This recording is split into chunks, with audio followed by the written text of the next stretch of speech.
Hello everyone, thanks for tuning in to today's third video doing GavsWeatherVids Sunday Round-Up for today's third video. So on Sunday you've got your eclectic mix of this and that. We'll be looking at things like sea surface temperature anomalies, solar activity, the Arctic Oscillation, North Atlantic Oscillation, and the weather for the next 10 to 14 days and beyond as well. So sit back, relax, enjoy, and I shall get on with the Sunday Roundup for you very shortly. Just say that the first video released today was our 7 AM forecast. We also released our latest autumn update number 5. We're going to be live streaming from 6 PM tonight. It's a Sunday live stream, so we're going to do some long range, and we'll be showing you Patalpeng's analogs forecast for the rest of the year, including winter 2021-2022. And that will be coming up, as I say, in our live stream from 6 PM. So I shall see you live then, hopefully.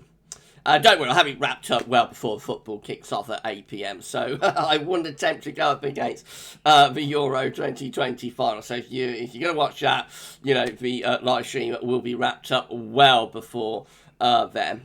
Now, I'm going to say thank you so much to Sav for all of the forecasts over the past few days. So I've been having a few days off, of course, as I'm sure you know. I'm back today, but I've had like a week off. So Savvy has been recording the daily weather forecast video for me.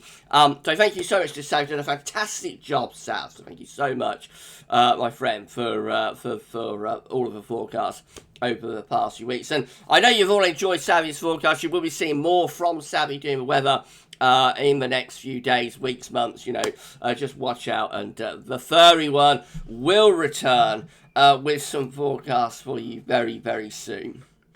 Right, let's turn off the webcam then, and we'll crack on with the Sunday Roundup. So we're going to start off with solar activity. This is how the solar disk is looking on our side of the disk today from solarham.net. Now, I'm a bit rusty on this, by the way, because I haven't done much in the way of recording for a week, so I've got to get back into my stride. Anyway, we've got two sunspot regions, one just there and then one down there. Despite that, solar activity is at low levels and is expected to remain at low levels for the next 3 days as well. Have not got the tracker again this week, so we'll have a look at this and see who Rich has turned me into this week. Wow, it looks like it's Gav Southgate this week. Let's have a look at that, shall we? There we go, Gav Southgate. Wow, I'm the England manager today. I don't know. Thanks, Rich, for turning me into Gav Southgate. How exciting. Come on, England. Yeah, right. So this is how things are looking in terms of spotless days and the current spotless stretch. So the current spotless stretch is 0 days, as we did have sunspots yesterday, as we already established. We're looking at the solar disk. So for 2021 so far, we've had 46 days without sunspots. And that is 24% of the year. That percentage is gradually coming down as we're progressing on through the year. So we're gradually seeing that percentage lowering. It will continue to do so as we crack further on into solar cycle 24. It is comparable to 2020. We have 57% of the year without sunspots, and of course our solar minimum year was 2019, which had 77% of the year without sunspots. So we're gradually moving on now into solar cycle 25, and the percentage is coming down as solar activity continues to pick up. Thank you so much, Rich. Thank you so much, Rich, for the data, and also for turning me into Gav Southgate. Wow. Come on, England. Yeah, we all agree, don't we?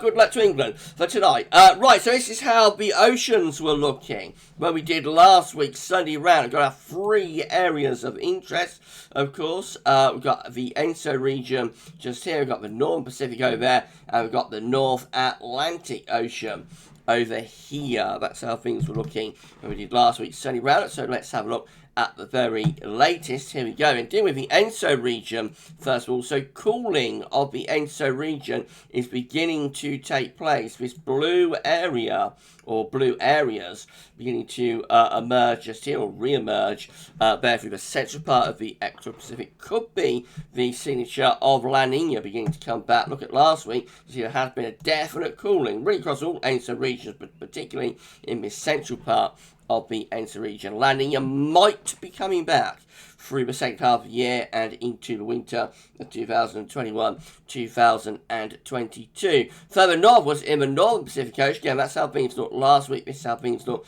this week. No real change there, so the northeastern part of the Pacific Ocean remains significantly warmer than average. We still have this colder than average area of sea surface temperature anomalies just here. That's the signature of cold PDO, of course, so not really much change in the Pacific. Notice through here to the south of the ENSO region, it is getting ever colder through there. That can sometimes be a precursor to La Nina, especially if it starts to connect back towards the coast of Chile. So that's an area to keep an eye on over the next few weeks. But yeah, definite cooling of the ENSO region has taken place. And then in the North Atlantic, that's how things looked last week. Well, we did last week's Sunday Round-Up. This is the very latest, so it still remains very significantly warmer than average to the south of Greenland around here, but tropical Atlantic looking pretty warm as well. Generally quite warm in the Atlantic. I've got this colder area of sea surface temperature knowledge just to the west of Ireland and the UK, and extending down like off the African coast. But otherwise, the Atlantic is in a warm situation again this, at the moment, as it has been throughout this year.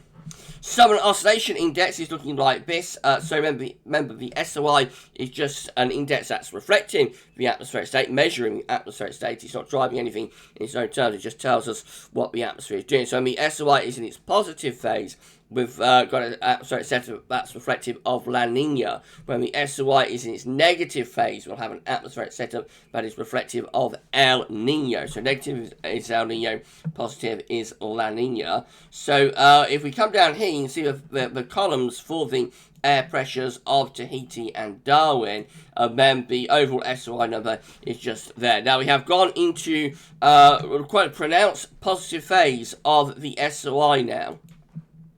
So if we start this on the 1st of July, you can see we had a very positive number at plus 31.45. 2nd of July, very positive, plus 25.73. 3rd of July, very positive, plus 19. 4th of July, positive again, plus 5. Then we go to around neutral, 0.98. And then it starts going positive again. 6th is a plus 3. 7th is plus 11. 8th of July is plus 11 again. 9th of July, plus 14. 10th of July, plus 16. And the latest date, 11th of July, they're ahead of us in Australia, of course, is plus 14.96. These are all preliminary, but they don't tend to change all that much.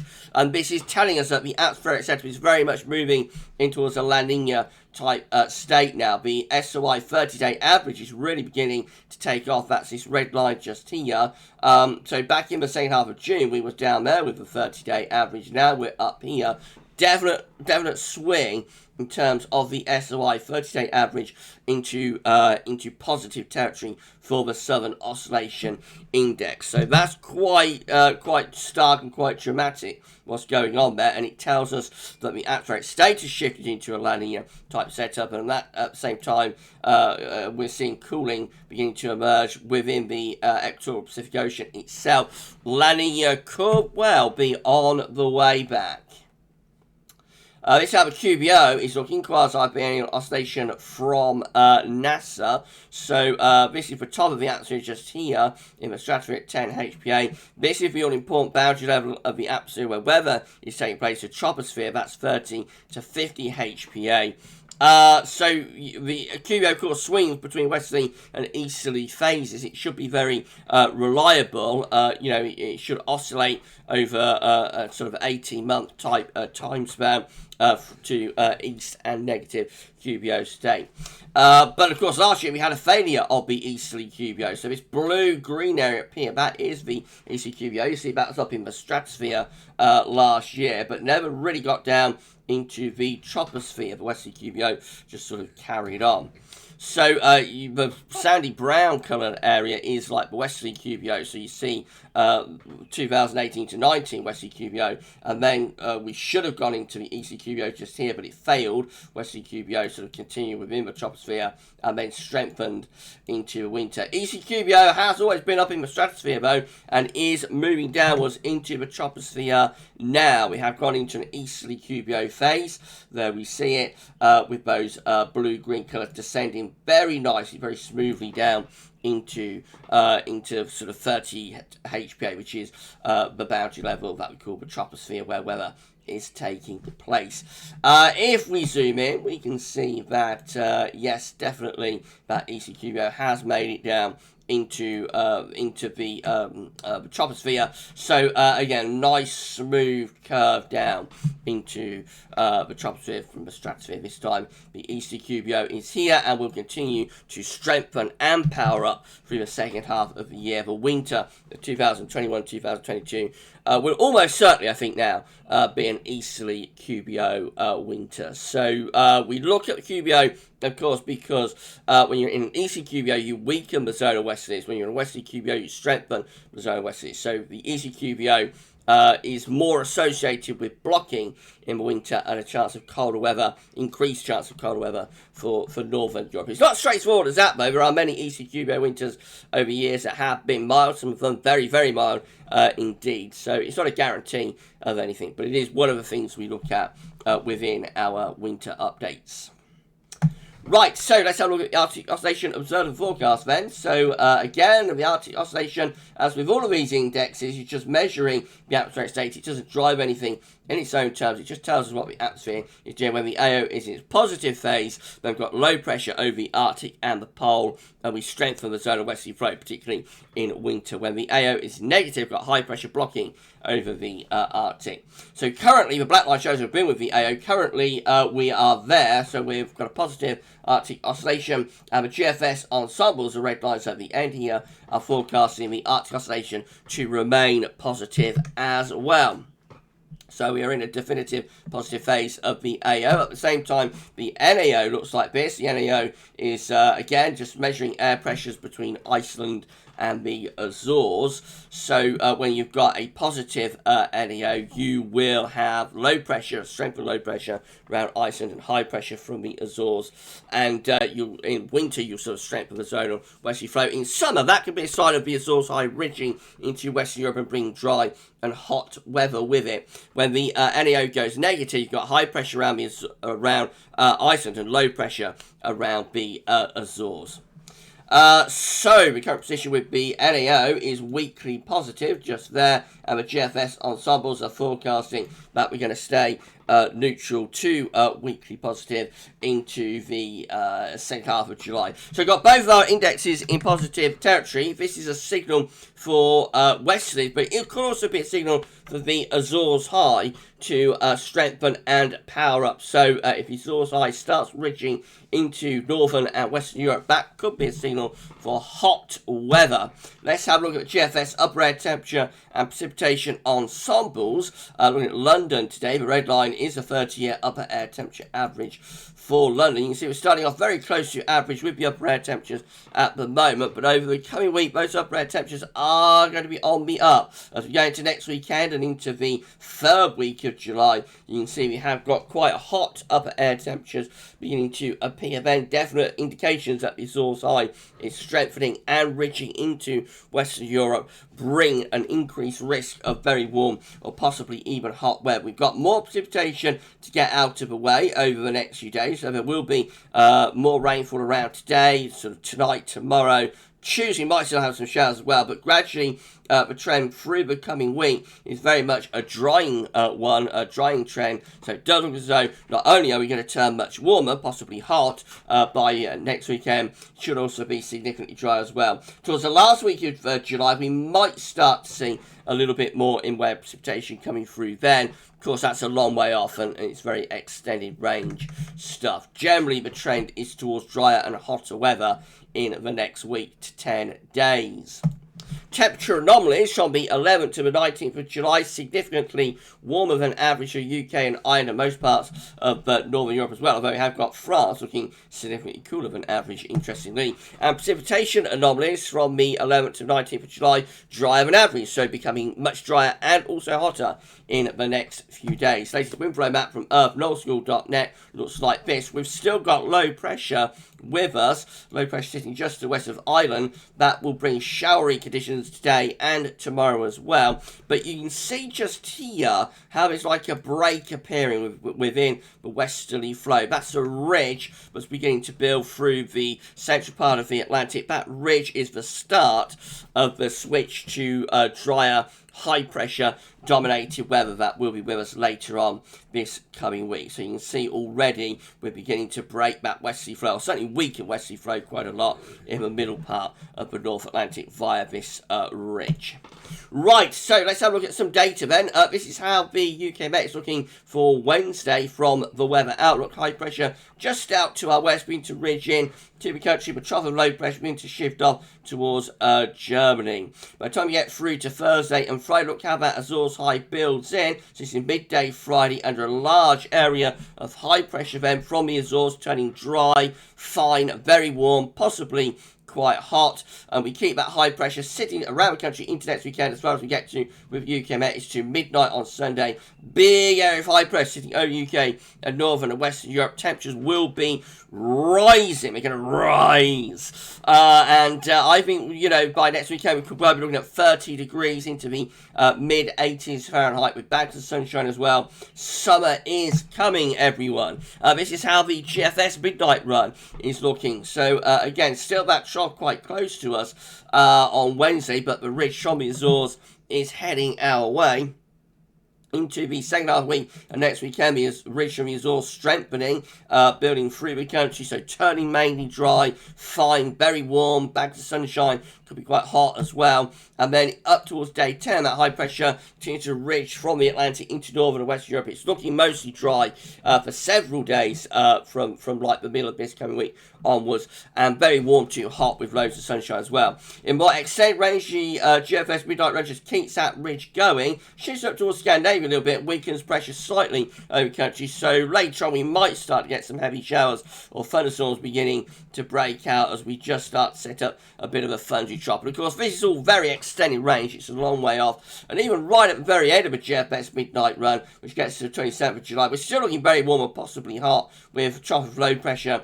across Western Europe and pulling in like an east or southeasterly flow. Upper air temperatures look hot for much of the country, particularly so for England and Wales. So it does look as though it could be heading into quite an extended spell of hot weather. GM looks like that. So again, the Azores high is ridging in from the Atlantic through the middle of the week into the second half of the week and next weekend. That high pressure with the GM just sits right over top of the country. Definite shift to high pressure with dry, fine and hot conditions very likely. That high pressure continues into next weekend as well. Upper air temperature show plus 15 Celsius iceberg through the country. That's going to get temperature to 30 degrees across parts of the country, especially in the south, I would have thought. And then up towards day 10, we keep that ridge going from the Azores high. We might start to pull some cooler air into the ridge, especially for more northern areas, but overall, the GM is very much a high-pressure fest today. And then we've got the ECM, which looks like that. Again, high pressure is ridging off the Atlantic into the second half week and the weekend. That high pressure just sits over the top of the country, dominating the weather, bringing dry, sunny, and potentially very warm or hot weather with it next weekend. Heading up towards day 10, again, the high pressure continues to dominate the weather, so it looks mostly dry, fine, sunny, very warm, possibly hot, temperatures into the 30s Celsius. Maybe just some thunderstorms break out in the south by day 10, which is 21st of July. Of course, that's quite a long way off. But overall, the weather is very much set fair from around the middle of this coming week onwards. This is the precipitation type forecast based on that ECM run from TibetShow.com. So we have got more rain to get out of the way before we shift into this high pressure dominated weather. So showery conditions across England and Wales over the next few days. Some of those showers pushing up into Scotland tomorrow. Then for the middle part of the week, again, the emphasis is still there on showers, but from like the second half of next week onwards, the trend is definitely towards a drying trend. So by next weekend and then into the following week, it's basically dry across all parts of the country all the way up to day 10. Before I show you CFS weeklies, this is from yesterday. We'll show you the latest CFS weeklies in our live stream from 6 p.m. But as we have not looked at these for several days, I thought why not include CFS V2 weeklies. By the way, the optimal table within the ECM ensembles will be shown in the live stream as well tonight from 6 p.m. So, this is how CFS was looking yesterday for week 1, 10th through to the 16th of July. High pressure over and to the east of the country, drawing in wind from an east-southeast direction, going dry, high and dry, very warm, possibly quite hot. It goes on into week 2 as well. That's the 17th to the 23rd of July. High pressure over Scandinavia, bringing in these very warm to possibly hot, southerly, southeasterly winds. Week 3 sees, or saw, as it's from yesterday, saw a bit of a change with high pressure splitting, some of it going towards Eastern Europe, some of it going out into the middle of North Atlantic towards Greenland, and then probably a trough extending through here, so that could be a breakdown type week, transitional week, into something cooler and more unsettled for the last week of July. And then the first week of August, 31st of July to the 6th of August, week 4 looks like that, much more unsettled, with low pressure appearing over to the north of the country, and in come those westerlies. So Atlantic driven, cooler and wetter through the first week of August. August overall with the CFS looks like this finally. So this would be 700 millibar height anomaly for August from the CFS V2. This updates daily, so it may look different like later on today. But at the moment it looks like that, with low pressure around Greenland and Iceland, high pressure tending to be to our south and southeast to some degree. That's probably a little bit more of an unsettled map, especially so for more northern areas. A little bit more westerly, so rather cooler, and also a little bit more unsettled. The temperature anomaly for August with the CFS shows no signal, but so doesn't look particularly warm across Europe. Doesn't look excessively hot in August across Europe. And the precipitation anomaly, again, no signal, but I reckon like a cooler and slightly more unsettled month would be likely based on that 700 millibar height anomaly. As I say, those charts do change daily, though, so it could look different. Later on today or tomorrow. Right, so if you enjoy this Sunday Round-Up, please can you smash the like button, make sure you subscribe to our channel. Thank you so much, everyone, for doing this. If you subscribe, you can see future weather content. Tell friends, family, everybody else to subscribe. That's absolutely marvellous. Thank you so much for doing this, and drop a comment and let us know what you think about this and all of our videos. And we're done. So there we go, first Sunday Round-Up after my break. I don't think I did it too bad, actually. I thought I'd be a bit rusty. How to get into the swing of things. But I think I did that not okay. Let me know in the comments. Did I do okay? I think I did. So that's it for Sunday Round-Up. I'm going to see you. You enjoy the rest of Sunday afternoon. I'll see you live at 6 p.m. and we'll have our live stream. And then I suppose everyone will be off and watching the football after that. But I'll be stopping the stream at 7, so you don't need to worry. I won't be running into the Euro 2020 final. Right, okay, so I'll see you at 6. You enjoy the rest of Sunday afternoon. That's all for now, and thanks for watching.